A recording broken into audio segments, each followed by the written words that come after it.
Nobody told me what would actually happen after awakening.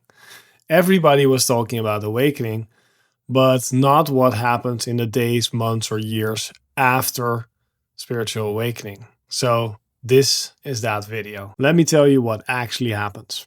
So for me, I was sitting in the office and I was listening to an Osho video, and there were a couple of programmers and people around me. I was doing an IT startup where I was CEO. I was always interested in spirituality, was listening to this message on the background.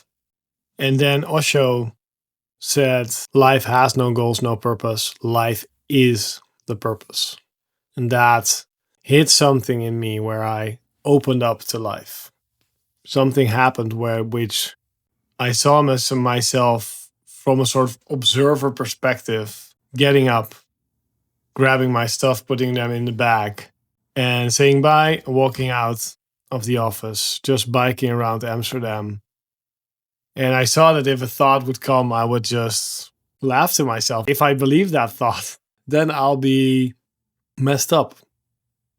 But if I don't believe this thought, it's fine. It just dances around. So it was incredible joy, incredible bliss, super beautiful. But then, and the next day happened, and I was just lost. I felt I was out of it, but then also that something broke, where my old life didn't fit anymore. And I was looking for how to continue. I didn't know how to continue. I started reading all the spiritual books to try to figure out what happened to me. But I didn't know what happened to me. I didn't understand what happened to me. And after I found some of these books and started to reorganize my life a little bit, I started to understand that I wanted to let go of all these beliefs and thoughts that were hindering me from this bliss state, right? Which I felt I was in for a couple of days. And basically, I started to focus on my suffering. I went so deep and started to try to force myself and force this suffering to release so much. And of course, part of that worked, but I just overworked myself spiritually so hard while also having a company that, let's say 2 years later, I was burned out. I was out of that company. And my wife was pregnant.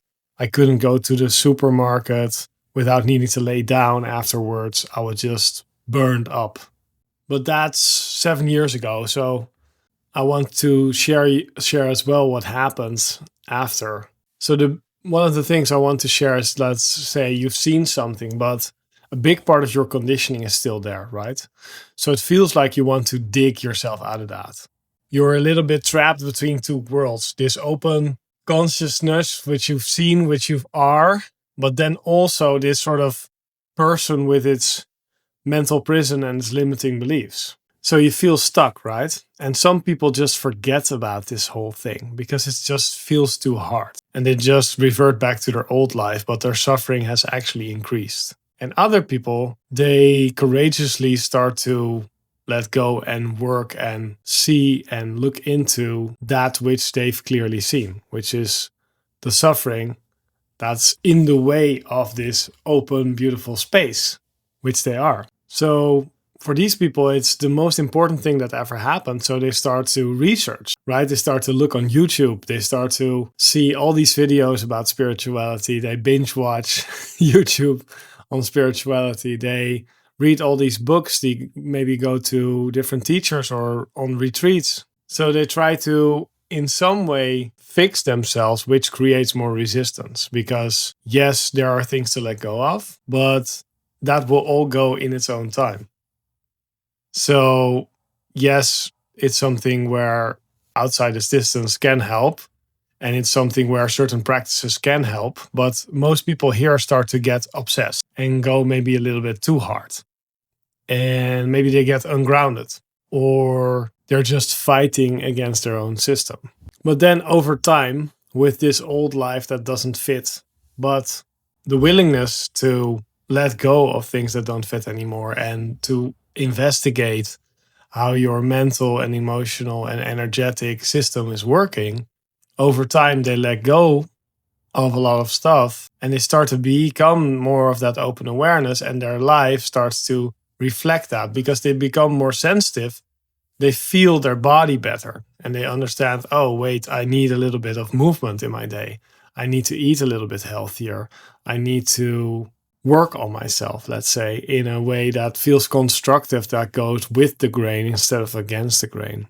Also, with their life and their relationships, similar shifts people go through not only their whole mental world and emotional and energetic world, but also how they show up in the world, what type of character they are, whether they're outgoing or whether they are introvert, extrovert. All these things start to become more natural, where you start to naturally play the role of the person that you are instead of a role that you think people want you to play, right? You go from trying to do like you're some sort of person to more this being grounded in who you are in general.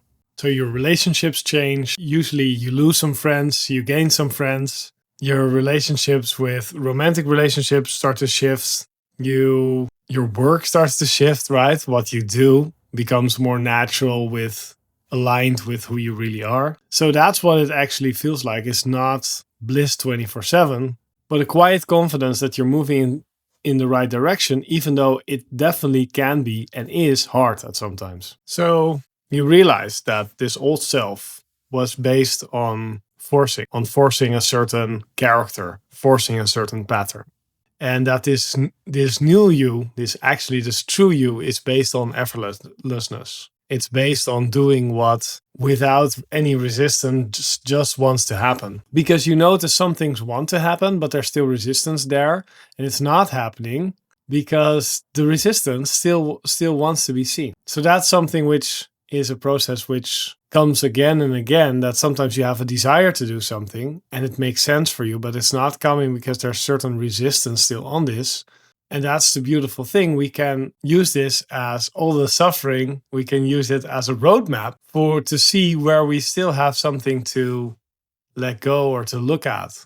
Because letting go is not like if you have something on your hand, like this crystal, right? It's not this. Letting go is going from this to this, opening the hand.